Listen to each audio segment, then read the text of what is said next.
अगर वो एक वजीर आला के तौर पे अपना कंडक्ट यहां पे करेंगे। लेकिन अगर तोड़ फोड़ या कानून को हाथ में लेने की कोशिश की जाएगी तो आईनी हाथों के साथ जो है वो निपटा जाएगा। और साथ ही साथ उन्होंने सिंध पुलिस और इंतजामिया को भी हिदायत कर दी है कि जी वजीर आला को जो है वो फुल प्रोटोकॉल जो है वहां पे दिया जाए। मेरे ख्याल में एक सेंसिबल अप्रोच है, कम से कम पंजाब गवर्नमेंट की जानिब से जिस तरह किया गया था वो काम जो है वो पाकिस्तान पीपल्स पार्टी की सिंध गवर्नमेंट जो है वो कम से कम ये नहीं करी, which is a good thing. और साथ ही साथ शाहिद खटक साहब ने भी जो है कल रात को ये ट्वीट किया।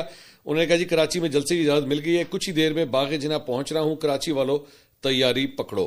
तो बेसिकली वही जिस तरह मैं आपको बता रहा था कि इसकी जो है वो पूरी तरह तैयारी के ऊपर जो है पाकिस्तान तहरीक इंसाफ अपना टाइम लगाएगी। और ऑब्वियसली ये देखना होगा कि क्या हुकूमत जो है वो फ्री हैंड देती है, सिंध की हुकूमत जो है सूबाई हुकूमत वो पाकिस्तान तहरीक इंसाफ को फ्री हैंड देती है कि वो एक पूरा जलसा प्रॉपर्ली कर सकें। और क्या लोग पाकिस्तान तहरीक इंसाफ को कराची के अंदर ज़हन में रखिएगा, बड़ी फॉलोइंग है पाकिस्तान तहरीक इंसाफ की।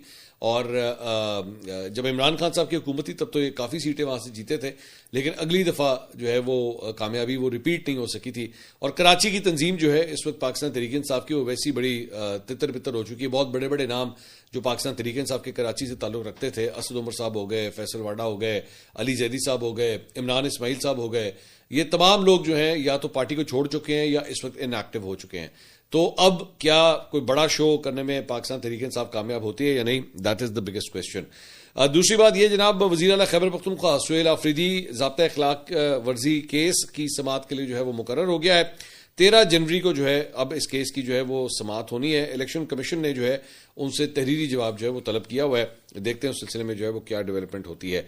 इसके अलावा एक और खबर ये जो मैं अभी कराची के हवाले से आपसे अपडेट कर रहा था, तो उमर अयूब साहब ने ये ट्वीट किया है कि FPCCI जो कि मतलब इंडस्ट्रीज का एक बहुत बड़ा इदारा है, उसने जनाब नागुजीर हालात की वजह से सुहेल आफरीदी के साथ जो है कराची में अपनी मुलाकात को जो है उन्होंने मनसूख कर दिया है। FPCCI की एग्जीक्यूटिव बॉडी के हवाले से उमर अयूब साहब ने कहा जी उनको खुद पर शर्म आनी चाहिए, बस अफसोसनाक। मुझे यकीन है कि FPCCI के मेंबरान अपने मेंबरान को सुहेल आफरीदी साहब से KPK में मिलने की कोशिश करेंगे ताकि बाद में कोई उज़र जो है वो पेश ना किया जा सके।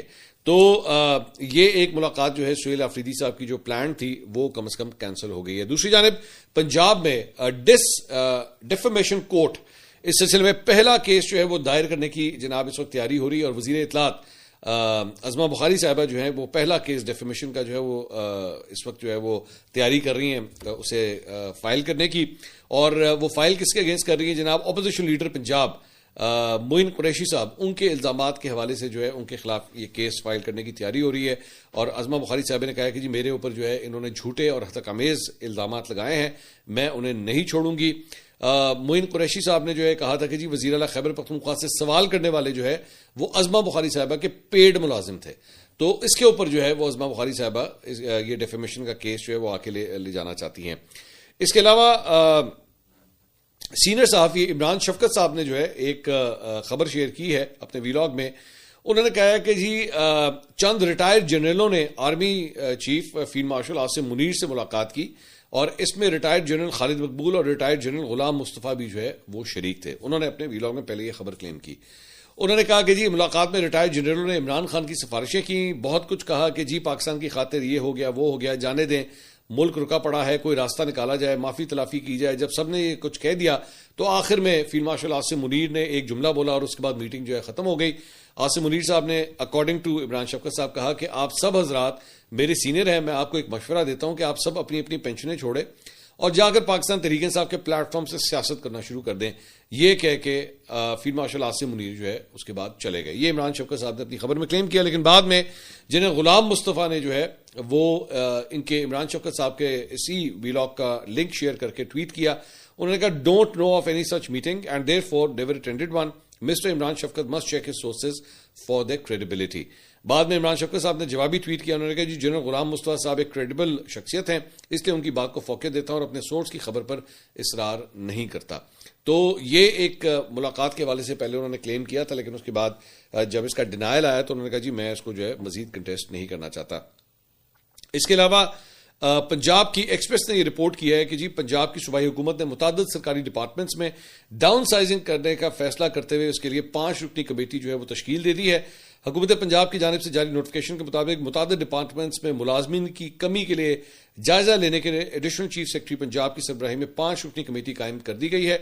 और नोटिफिकेशन में कहा गया है कि secretary INC, additional secretary finance, additional secretary और एक नुमाइंदा जो है वो कमेटी में शामिल होगा और इस डाउन साइजिंग की जो है वो तैयारी की जाएगी। दूसरा, कोयटा में जनाब कस्टम्स इन्फोर्समेंट ने स्मगल शुदा और नॉन कस्टम पेड गाड़ियां जो है वो जब्त की हैं, जिनकी मजमूई मालियत जो है तकरीबन 15 करोड़ 80 लाख रुपए बताई जाती हैं।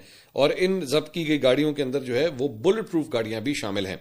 हुकाम के मुताबिक कस्टम्स इन्फोर्समेंट कोयटा ने मुसद्दका खुफिया इतलात की बुनियाद पर कार्रवाई करते हुए सरियाब रोड कोयटा पर वाक़े एक शोरूम से मुतादिद नॉन कस्टम पेड गाड़ियां बरामद की। यह कार्रवाई काबिल एतमाद इंटेलिजेंस मालूमात की तस्दीक के बाद जो है वो अमल में लाई है।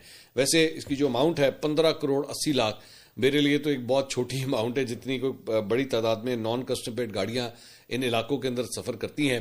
15 करोड़ 80 लाख यकीन कीजिए कोई अमाउंट नहीं बनती।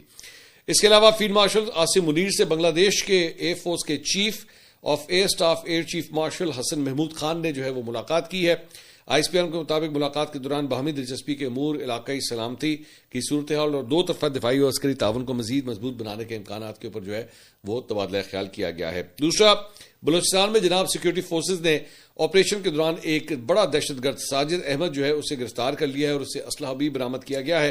कोयटा में एडिशनल चीफ सेक्रेटरी दाखिला बलूचिस्तान हमजा शफकात के हमरा प्रेस कॉन्फ्रेंस करते हुए CTD बलूचिस्तान के DIG ने कहा कि जी गिरफ्तार दहशतगर्द साजिद अहमद इस्लामी यूनिवर्सिटी इस्लामाबाद से फारुल तहसील है। पंजगोर में सिक्योरिटी फोर्सेज ने यह अहम ऑपरेशन किया।